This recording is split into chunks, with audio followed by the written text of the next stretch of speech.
What is consciousness? And where it comes from? Chapter 1. Consciousness. A river, not a rock. We grow up believing there's someone inside, a stable, reliable I. A self that wakes up each morning, remembers what happened yesterday, plans for tomorrow, and reacts to the world with consistency.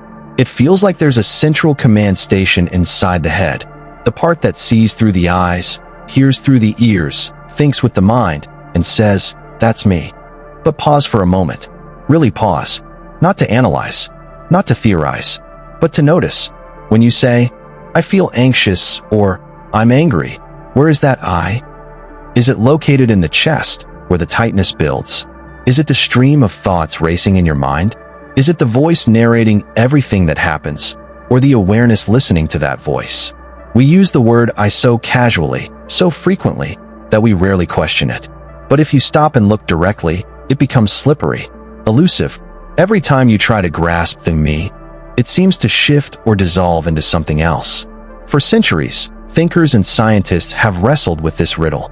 Philosophers have debated whether the self is a soul, a body, or a bundle of thoughts. Neuroscientists probe the brain, searching for the roots of experience. But long before those conversations began, the Buddha pointed in a completely different direction. He didn't offer a theory of the self. He offered a method of seeing. Rather than speculate on whether the I exists or not, he asked a simple but radical question. What actually happens in your experience right now? And what happens is not as fixed as we think. What we call consciousness, this stream of awareness, isn't a container holding thoughts, emotions, and perceptions. It's not like a hard drive storing files, nor is it a singular observer peering through our eyes. Instead, it's more like a process, a verb, not a noun. A current of knowing that arises, shifts, and disappears with each new moment. It's not a solid self, but a movement, a flicker, a rhythm of arising and passing. In the language of early Buddhism, this stream is called vaya. It's often translated as consciousness or awareness, but it doesn't mean there's a separate observer behind it all. It means simply the act of knowing. Let's look closer. The moment your eyes make contact with a color, visual consciousness arises. Not a seer, but the event of seeing. The moment your ear registers sound, auditory consciousness arises. Not a hearer, but the moment of hearing. 6 types of these awarenesses are described in Buddhist teaching: seeing, hearing, smelling, tasting, touching, and thinking. Each one arises when a sense faculty meets its object under the right conditions. And here's the key. Each moment of consciousness is conditioned. It doesn't come from nowhere. It doesn't last. It appears when conditions are met and vanishes when they're gone. You can observe this yourself. Close your eyes. Be still. A sound arises, the hum of a fan, a bird, a distant voice. You hear it. That hearing is a moment of awareness. Then it's gone.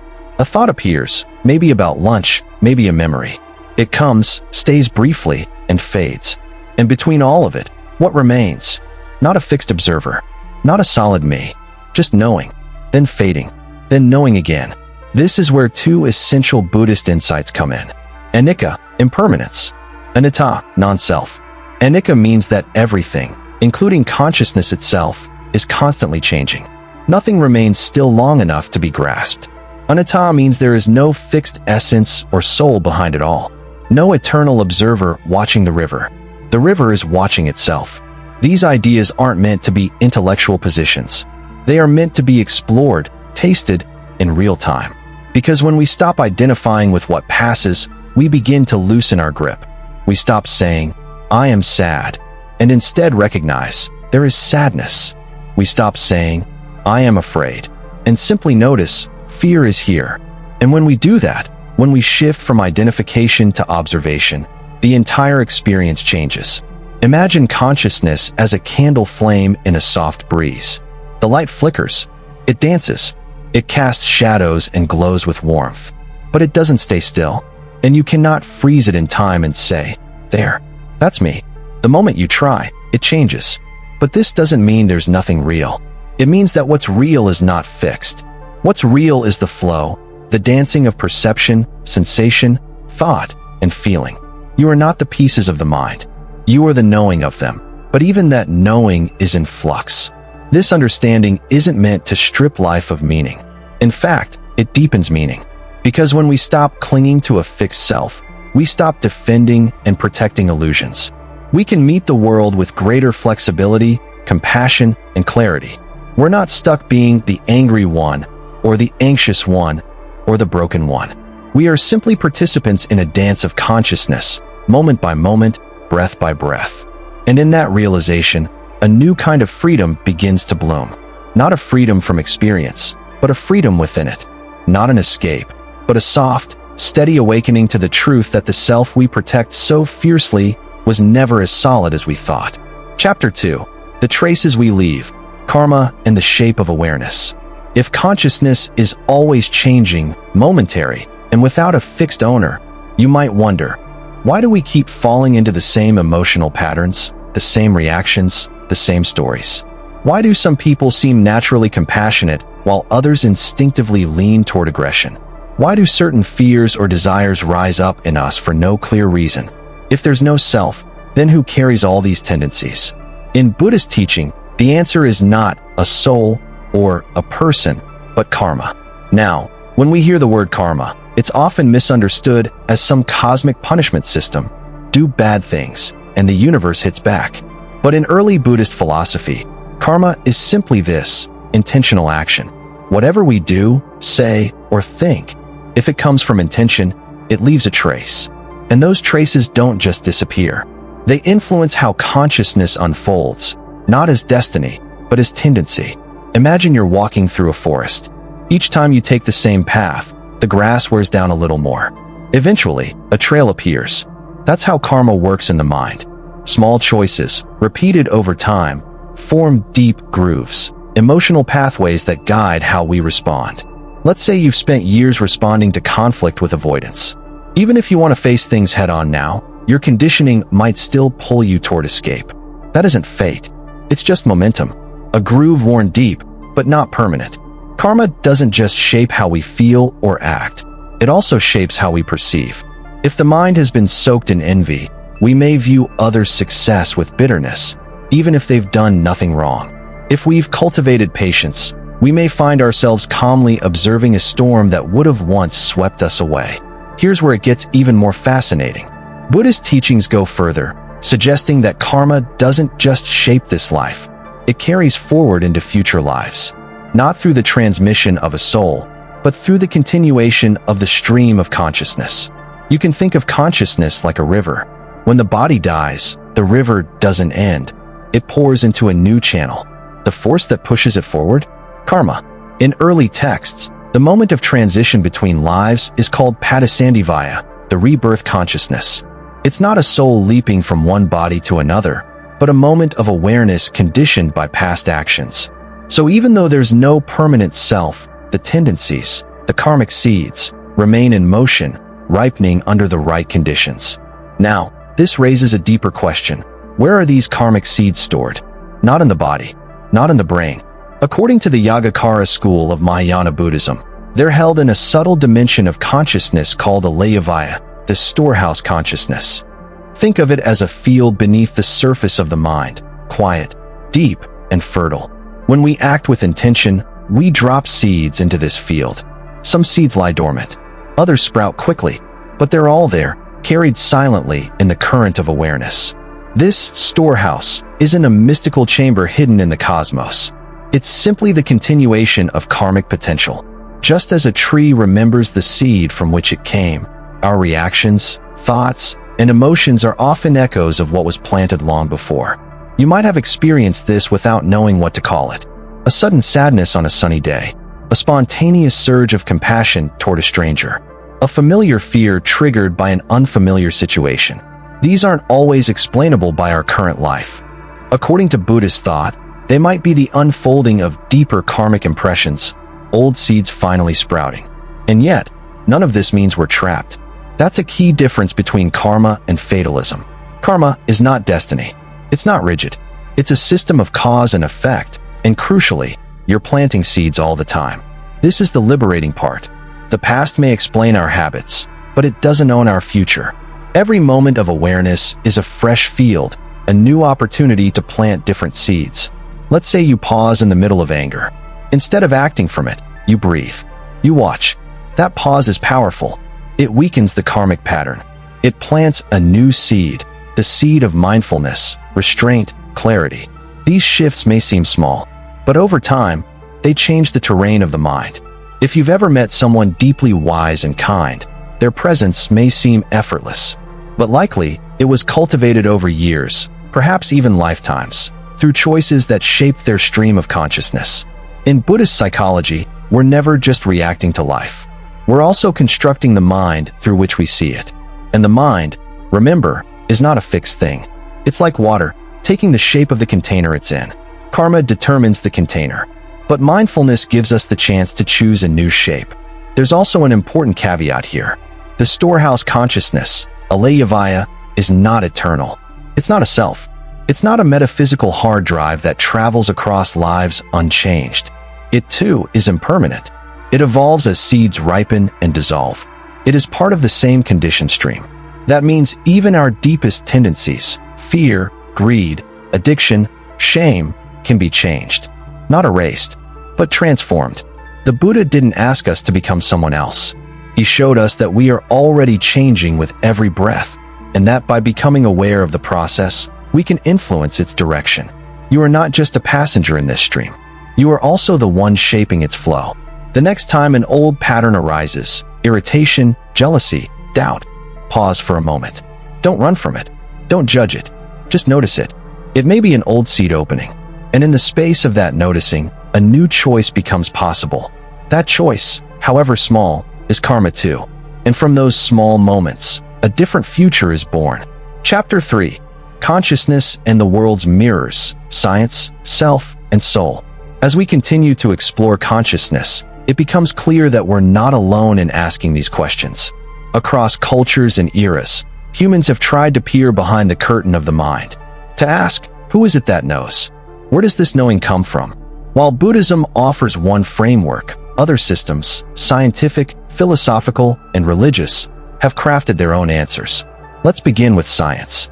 Modern neuroscience approaches consciousness as an emergent property of the brain. According to this view, what we call awareness is the result of neurons firing, chemicals transmitting signals, and billions of interactions occurring within a biological system. In this model, your memories, emotions, preferences, even your sense of I, are patterns of neural activity. Damage the brain, and personality changes. Disrupt neural circuits, and consciousness can flicker, fragment, or vanish. There's no denying the power of this framework. It's grounded in empirical observation. It's responsible for medical breakthroughs, and it gives us language to describe mental health with increasing accuracy. But it also reaches a limit known in philosophy as the hard problem of consciousness.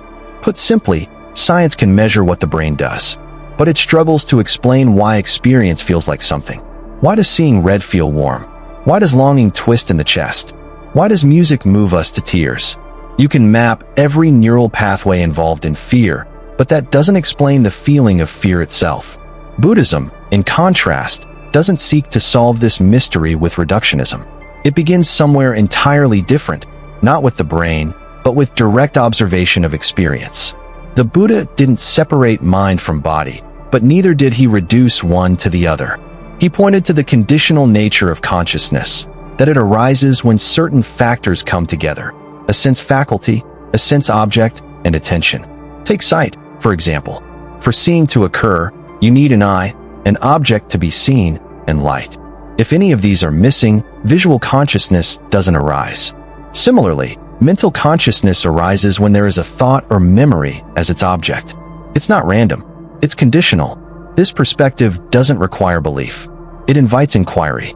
You can test it right now. Look around you. What do you see? That moment of seeing is dependent on many factors: physical vision, brain function, light, distance, attention. Now close your eyes. The visual experience vanishes. Consciousness did not die. It shifted. This shift is the nature of Vaya, awareness shaped by conditions. From this view, consciousness isn't inside us as a possession, nor is it outside us, floating in space. It's a relational event, a happening, not a static thing. Now let's turn to philosophy. In Western thought, The mind-body problem has fascinated thinkers for centuries. René Descartes famously stated, "I think, therefore I am," grounding identity in the capacity for thought. For Descartes, the thinking self, the cogito, was the one undeniable reality. There might be illusions, but the very fact that one doubts confirms the existence of a doubter. But this leads to a division. If the mind is separate from the body, how do they interact? Later philosophers, like David Hume, challenged the notion of a stable self entirely. When Hume turned his attention inward, he didn't find a thinker, only fleeting impressions, passing sensations, shifting moods. No solid I, just the illusion of continuity. And in that observation, Hume echoed a key insight of Buddhism, centuries before he had even encountered it.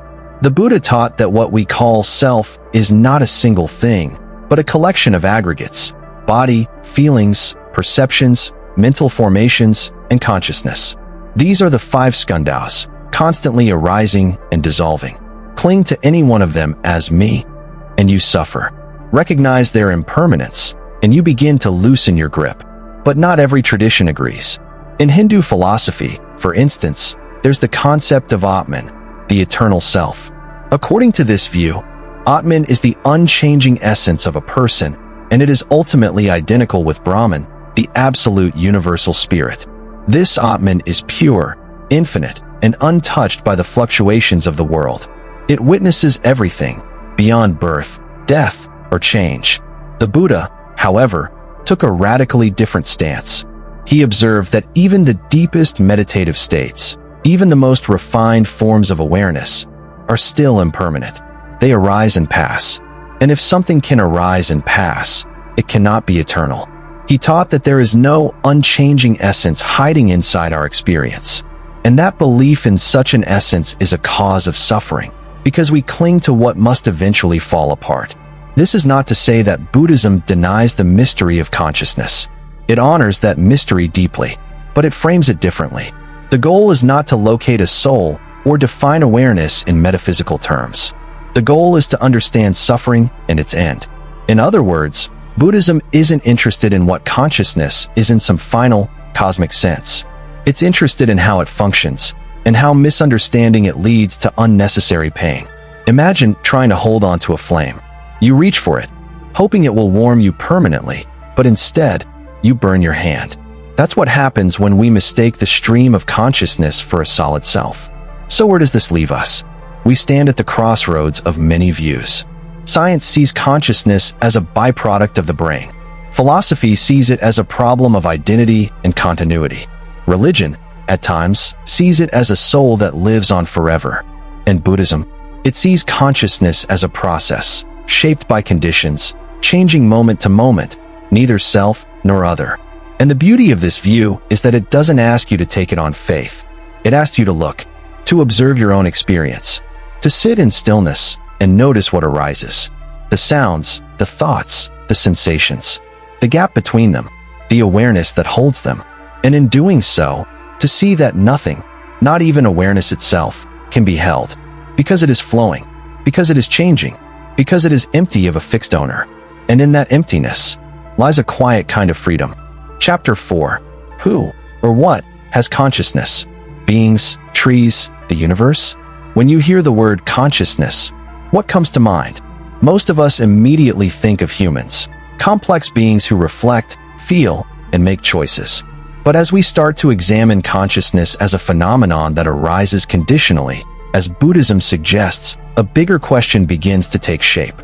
Who, or what, actually has consciousness? It might sound simple, but the implications are profound. Does a dog have consciousness? A bird? A tree? A machine? The entire universe? Let's begin with the most intuitive, animals. If you've ever looked into the eyes of a dog, you've likely sensed something familiar, a presence, a knowing, even emotion. Maybe your dog shows joy when you come home, or trembles in fear during a storm. In those moments, it's hard to deny that animals know. They may not conceptualize awareness like we do, but they clearly feel pain, pleasure, anticipation, and sorrow. From a Buddhist standpoint, animals are not only conscious, they are sentient beings, capable of suffering and seeking happiness. This is why compassion in Buddhism extends beyond human beings. The first precept, to refrain from harming living beings, includes all beings who are capable of feeling. This isn't just a moral statement. It reflects a deep understanding of what consciousness is. In Buddhist psychology, consciousness arises through the 6 sense bases: eye, ear, nose, tongue, body, and mind. Wherever these faculties are present and conditions come together, awareness arises. So long as a being has the capacity for sense contact and mental response, consciousness can occur. So, yes, animals qualify. But what about plants? This is where the Buddhist view becomes more precise and more controversial for some modern thinkers. There's no doubt that plants respond to their environment.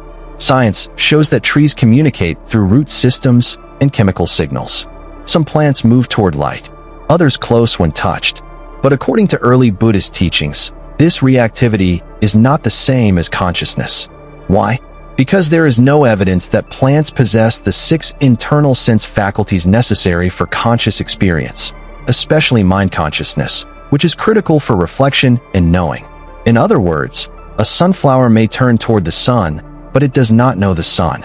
There's no internal witness, no subjective awareness. It behaves intelligently, but it does not feel. This view doesn't devalue plant life, far from it. In fact, it invites respect for all forms of life, conscious or not. But it also reminds us not to romanticize everything with the label of awareness. Consciousness, in the Buddhist view, is not everywhere. It is not built into everything. It is not omnipresent. It appears only under the right conditions, and it disappears just as easily. So far, this makes sense.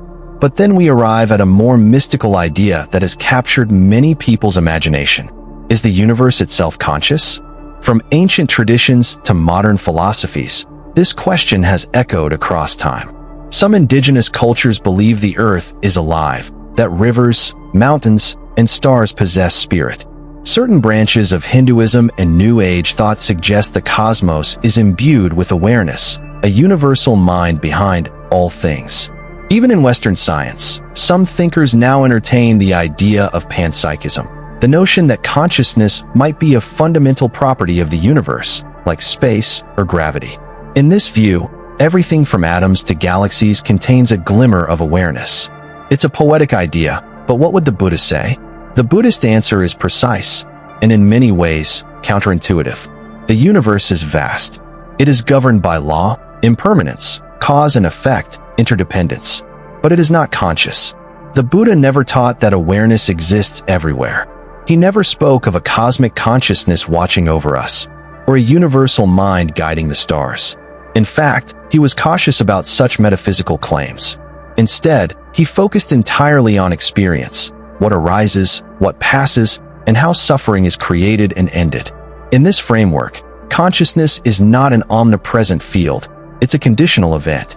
It appears when the sense bases are intact, a sensory object is present, and attention is applied. Take the example of eye consciousness. It only arises when 1. The eye is functioning. 2. A visible form appears. 3. There is light. And 4. Attention is present. If any of those factors are missing, there is no awareness of form. The same applies to hearing, smelling, tasting, touching, and thinking. Now consider the stars. Beautiful, majestic, awe-inspiring, yes. But are they conscious? From a Buddhist lens, no. The stars do not possess sense faculties. They do not perceive. They do not react with intention. They do not generate karma. They exist, but they do not know that they exist. The same goes for rocks, rivers, wind, and fire. They may behave in intricate, complex ways. They may inspire deep emotions in us, but they themselves are not aware. This is not meant to strip the world of mystery, only to clarify where consciousness actually lies. It lies within sentient beings, not in the abstract patterns of the cosmos. But why does this matter? Because when we see consciousness as something that arises only in specific conditions, we begin to appreciate its preciousness. It is not everywhere. It is not guaranteed. It is not automatic. Your consciousness, your capacity to reflect, to feel, to love, to suffer, to awaken, is an incredibly rare and fleeting event in the universe. And that realization has 2 important consequences. 1. It deepens compassion. When we recognize that animals are also conscious, that they too feel pain and crave safety, we begin to extend our empathy beyond species. We act with care because we understand awareness is not a human monopoly. Suffering is not limited to our kind. 2. It dissolves confusion. We stop projecting awareness where it doesn't belong. We stop mistaking machines, plants, or systems for sentient beings. We let go of fantasies about the conscious universe and come home to what is conscious. This body, this mind, this fleeting life. And perhaps most importantly, we stop taking consciousness for granted. Because what is here, right now, this awareness, reading these words, feeling these sensations, observing this breath, it could vanish at any time. That's not meant to frighten you. It's meant to wake you up to the beauty, the fragility, the miracle of being aware at all, and to the responsibility that comes with it. Chapter 5. Mindfulness, watching reality, waking up. If consciousness is a stream, fluid, momentary, shaped by causes, then a natural question arises. How do we live wisely within that stream? If there's no fixed self steering the ship, no solid I behind our eyes, no eternal soul holding the wheel, does that mean we are powerless? That we are simply swept along, helpless? Not at all. In fact, quite the opposite. While the Buddha taught that all things are impermanent and lacking a solid core, he also revealed something radical. Within this fleeting stream, there is freedom. Not the kind of freedom where we control everything, but the deeper kind, the freedom that comes from understanding what we're actually experiencing. That freedom begins with mindfulness. In Buddhism, mindfulness, sati, doesn't mean just being present in a vague or aesthetic sense. It's not merely paying attention to a flower or savoring a sip of tea. It means remembering, keeping awareness anchored to the truth of what's happening as it happens. More than anything, mindfulness is the practice of not getting lost. Lost in assumptions, lost in identity, lost in craving or aversion, lost in the illusion that this moment will last forever. Instead, mindfulness invites us to see clearly. Let's say anger arises. Without mindfulness, we become it. We might lash out or withdraw. We might ruminate for hours or feel ashamed. The anger takes over, and we wear it like a mask, convinced it is me. But with mindfulness, something different happens. We notice, this is anger. We observe, it feels hot in the chest. We acknowledge, it came. It may go. We do not deny it, but we also don't merge with it. This space, the space between reacting and knowing, is the ground where transformation becomes possible. Because what mindfulness ultimately reveals are the 3 characteristics of existence, which the Buddha called 1. Anicca, impermanence. 2. Dukkha, unsatisfactoriness or suffering. 3. Anatta, non-self. Let's take a closer look. Anicca, impermanence. Everything that arises will pass. Emotions shift. Thoughts dissolve. Even pleasure fades into boredom. The moment we try to grasp something and hold it still, it slips through our fingers, not because life is cruel, but because that's how things are. With mindfulness, we begin to see impermanence not as a tragedy, but as a truth. And from that truth comes peace, the kind of peace that doesn't need things to last. Dukkha, unsatisfactoriness. The more we cling to what's impermanent, the more we suffer. We chase security, identity, approval, and each time the world changes, as it always does, we're left disappointed. This isn't a moral flaw. It's a mismatch between expectation and reality. Mindfulness allows us to notice this grasping, to pause before we reach, and to soften the craving just enough to see, maybe I don't need this moment to go the way I planned. Anatta, non-self. The more we observe the mind, the more we realize there's no permanent me behind the scenes. There's just experience unfolding, thought, feeling, sensation, and an awareness that knows it. But even that knowing changes. It is conditioned. It has no owner. And yet, we still live. We still love. We still create. But we do so without clinging to an identity that must be defended. We become like the sky, spacious, vast, allowing weather to pass through without becoming the weather. This is not detachment in a cold, lifeless sense. It's intimacy without control, engagement without ego, clarity without conflict. This is the heart of Buddhist mindfulness. But there's more. Mindfulness isn't just a passive state. It's also the doorway to insight. When you see a pattern clearly, it begins to lose power. When you recognize that a fear has visited you hundreds of times, always promising doom, yet always fading, something shifts. You stop believing the story. You start breathing through it. This is how karma weakens, not by force, but by wisdom. You don't have to suppress the past. You just have to see it. Each time you stay with a difficult emotion without acting from it, you're planting a new seed. Each time you meet craving with clarity, you're carving a new groove in the mind. Over time, the stream of consciousness begins to settle. Reactivity softens. Habits unravel. This settling has a name in Buddhism, nibbana, often misunderstood as extinction or nothingness. Nibbana is better understood as unbinding. The fire of craving goes out. The cycle of clinging dissolves, not in a dramatic burst, but like a flame gently fading when there's no more fuel. What remains? A mind no longer driven by illusion, a heart no longer pulled by compulsive grasping, a presence that meets each moment as it is. This is not some distant spiritual fantasy.